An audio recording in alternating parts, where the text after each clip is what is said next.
Hello YouTube, et aujourd'hui toute nouvelle vidéo sur Scalp-Roi. Je vais vous expliquer comment le jouer, ses attaques, sa répartition de V et son domaine d'utilisation. Alors déjà globalement, qu'est-ce qu'il peut nous apporter? C'est déjà une très grosse menace dans le metagame OU grâce à Sabotage et Akuba qui sont des capacités qui peuvent couvrir de nombreuses menaces telles que Latios, Latias et Melodelph. Scalp-Roi en lui-même est un excellent Pokémon à choisir lorsque vous souhaitez construire une team de type offensif. En outre, il s'agit d'un très grand sweeper après une Dance Flamme placée, ou bien soutenir l'équipe en utilisant Poursuite pour piéger des Pokémon de type Spectre et Psy, tels que Latios et Ectoplasma. Cependant, il a encore quelques inconvénients, tels que sa faiblesse x4 aux attaques de type combat. Donc attention à Keldeo qui est sa principale menace. Scalp-Roi dépense souvent de son attaque Kuba pour faire face aux Pokémon plus rapides que soi, ce qui conduit à une chance sur deux et donc peuvent influencer le jeu en faveur de chaque côté en fonction du résultat. Passons à ses attaques. Sabotage est son attaque principale. Puissance 65 doublée si le Pokémon adverse possède un objet. Attention, les méga évolutions ne sont pas des objets que possèdent les Pokémon, mais leur dresseur.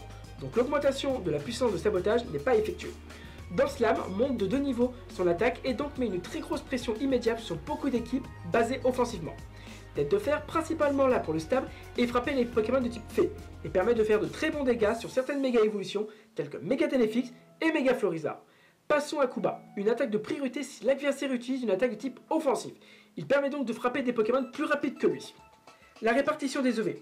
Maximiser son attaque et l'investissement en vitesse pour frapper aussi fort et aussi vite que possible.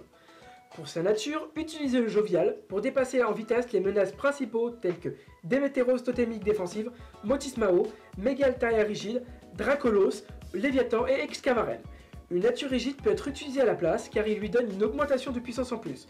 Par exemple, elle assure un chaos sur Démétéros totémique Mouchoir Choix après les dégâts des pièges de roc sur le terrain, quelque chose que Scalp-Roi jovial ne peut faire. Si cette option est choisie, 52 EV doivent être déplacés de la vitesse à la défense spéciale pour éviter un chaos direct de Latios PCF Orbe de vie. L'Orbe de vie est l'élément préféré de Scalp-Roi car il augmente la puissance de l'ensemble de ses attaques, bien que Lunette Noire peut être utilisée si le recul des dégâts de l'Orbe de vie est un désagrément pour vous. La B' est une option pour aider à la mise en place sur une attaque ébullition. Comme ça, il n'y aura pas de brûlure aléatoire. Et les feux follets de Motismao, Mega Tenefix et Mega Gardevoir pour la prévoyance. Cette variante de Scalp-Roi est mieux utilisée pour percer les équipes de type offensive. Cependant, il peut agir comme un briseur de mur au début du combat sur un Pokémon qui peut poser les pièges de roc, tels que Melodelph, ce que je vous conseille fortement, ou à la mi-match contre plusieurs équipes axées sur la défensive. En outre, Scalp-Roi est un très bon range killer grâce à la puissance de Kuba qui peut être utilisée pour tuer certains sweepers tels que Ectoplasma. Notez bien que Kuba doit nécessiter que l'adversaire utilise une attaque offensive pour que cela fonctionne. Cependant, faites attention aux Kuba qui peuvent être placés sur lui afin que votre adversaire puisse l'atteindre plus facilement. Il est important de noter que la situation de Kuba est à 50-50, où l'adversaire sera préalable à anticiper sur son attaque.